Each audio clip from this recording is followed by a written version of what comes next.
By Mr. Robinson's uplift of 25% to the starting point, you get a much lower figure than if you apply the uplift from the economic figures. So we've done the sensitivity testing, we've been taken through that, you see the migration variance adjustments, but it is lower than the figure we get to with the economic adjustment. I'm not sure, I'm obviously not explaining this very well. So paragraph 3.6 of the 2020 updates suggests to arrive at this figure, several other assumptions have been made, including continued use of part return to trend assumptions about household representation and a 3% vacancy allowance to translate households into dwellings. And then 3.7 goes on to suggest the process firstly translate jobs into economically active residents using commuting ratios, double jobbing, etc., economic activity rates. So basically, I just wondered whether, and then 3.8 goes on to discuss the demographic profile, e.g. migration, and I just wondered how those are figured into that economic section, which is set out in 3, if they aren't considered in the other option. That was all. It was a very simple point. I'm not saying it's necessarily wrong. I just wondered how they are factored in because we don't have that same table. I think, I will be corrected, I'm sure, if I get this wrong, but the Council says that it looks at the purely derived demographic figure and then adds to that an uplift, and it's this section 3, that explains to us how they translate the jobs figure of 650 that we talked about yesterday into an uplift figure to add to the purely derived demographic figure.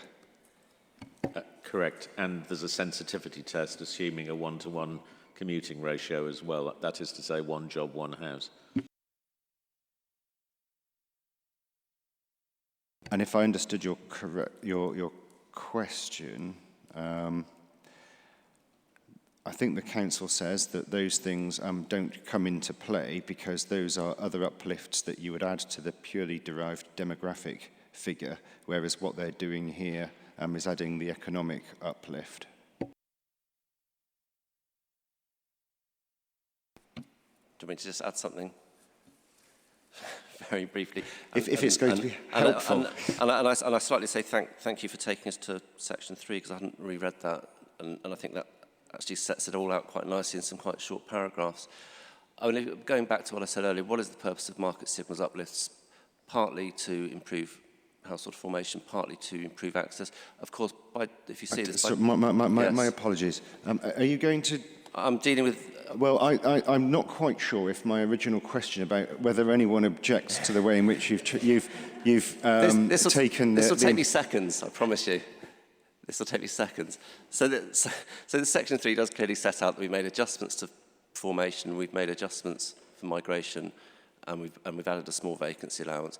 So I was just really relating back to this market signals. So effectively, market signals is around improving household formation, potentially increasing migration to provide housing for people who might move to the area.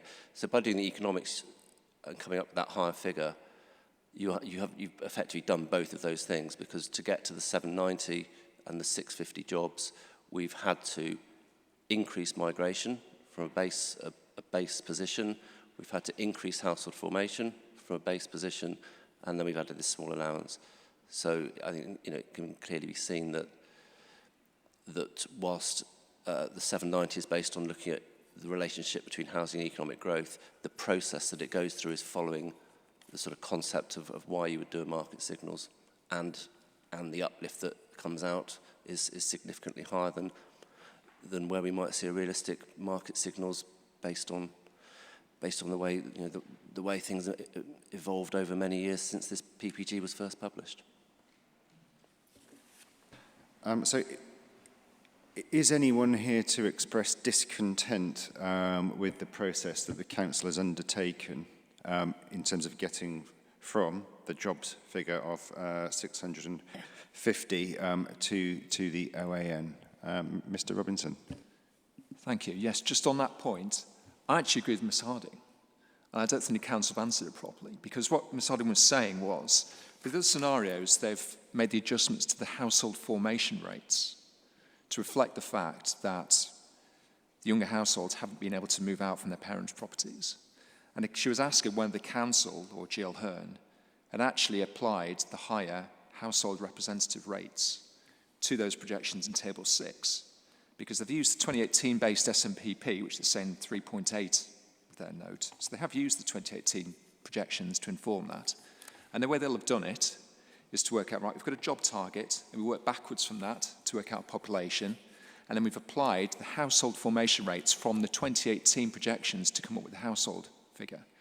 Now, what they should have done is done a sensitivity where they then did the partial catch-up, which they've done elsewhere, and that would have arrived at the same population, the same jobs, but a higher level of housing. I think Ms Harding was saying, why have you not done that? And we didn't really get the response other than Mr Gardner to say, well, we're double counting because we're already getting people coming in, it's improving affordability. I don't think that's really the case. See para 3.6 of that document. See para 3.6 of that document is quite clear. To arrive at the figure, other assumptions, including the continued use of part return to trend assumptions about household. So it's in there.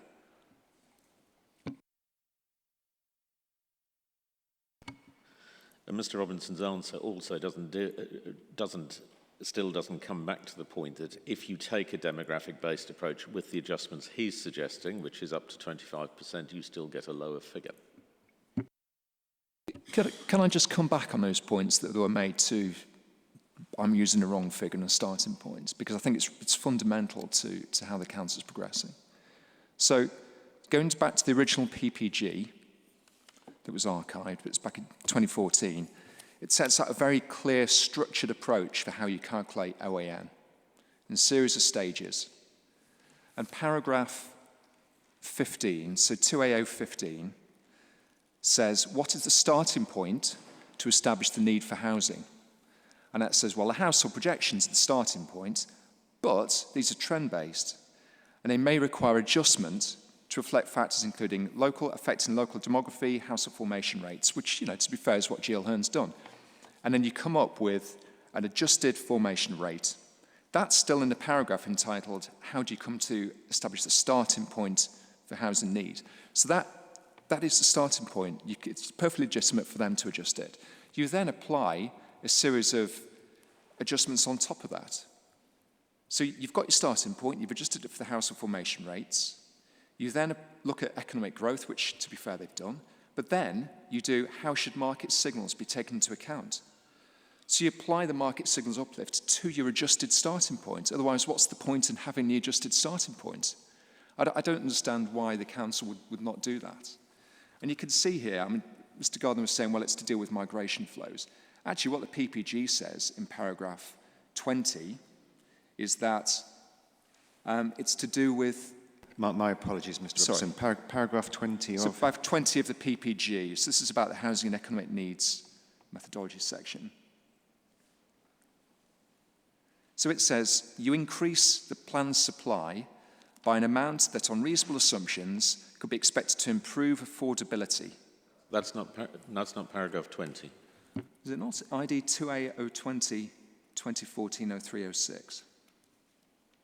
That's headed, should the plan makers respond to market signals? Yeah. I don't have it in front of me.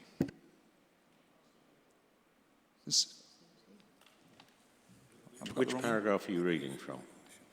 Sorry, we're saying I've got the wrong paragraph. I think it...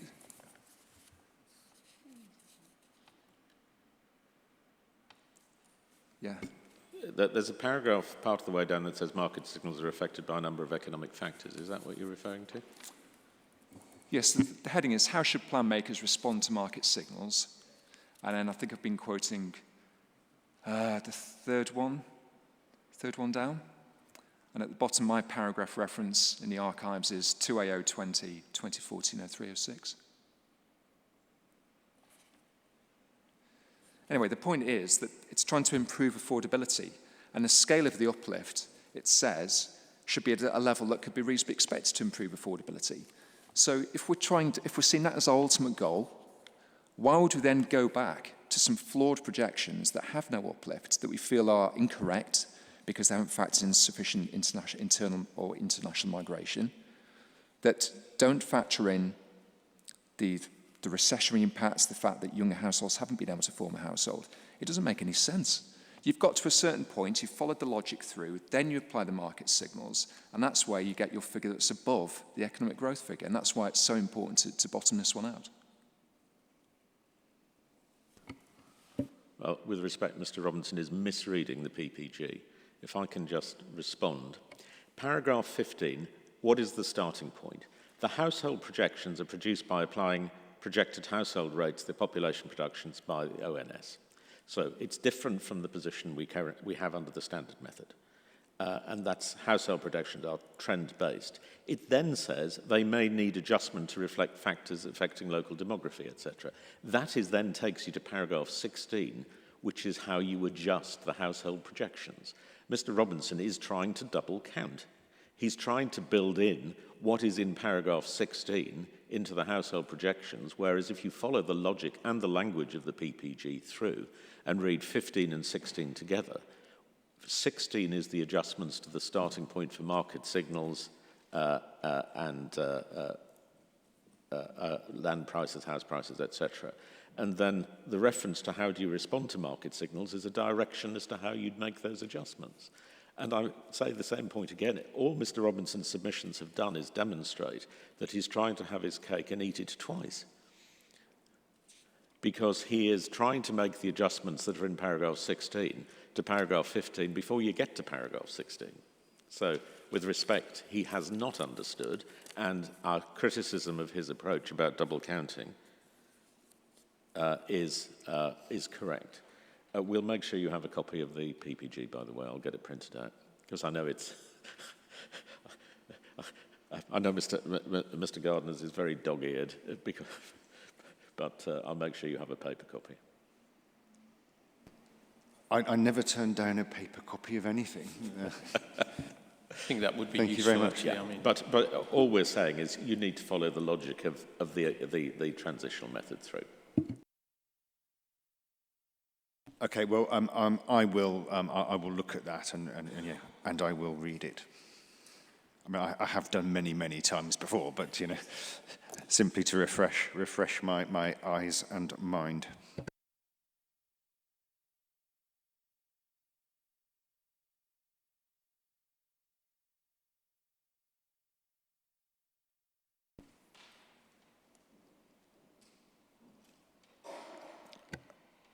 Yes, I'm struggling to remember where we got to, actually. I can see there are a number of people quite anxious to come in at this juncture. Is this on the point, first of all, about how shall I phrase it? About changing adding the economic uplift and taking the 650 figure and translating that into an uplift to the OAN. Is that what all of these points are about along here? My point is related to the economic-led housing approach. Okay. Do you want to take a break? I'll tell you what, I think now might be a good point to take a break anyway. When we return, though, I do promise you, Mrs. Cook, I will come to you. Yes, Mr. Gardner hadn't finished his initial response because we took that initial point as, does anyone disagree with the translation of jobs to housing numbers? Are you trying to suggest, Mr. Elvin, that I've lost track? But I'm quite happy we'll deal with the remaining points. If you prefer to follow the line of discussion, then we'll come back to it. Yeah, I would prefer to do it that way, frankly. If that's, I don't want to put too much of a burden on your side in terms of responding to numerous points. But if you're happy to do it that way, then I'd prefer to. Fabulous, thank you very much. Okay, I make it 10:59. I adjourn the hearing to resume at 11:15. Thank you.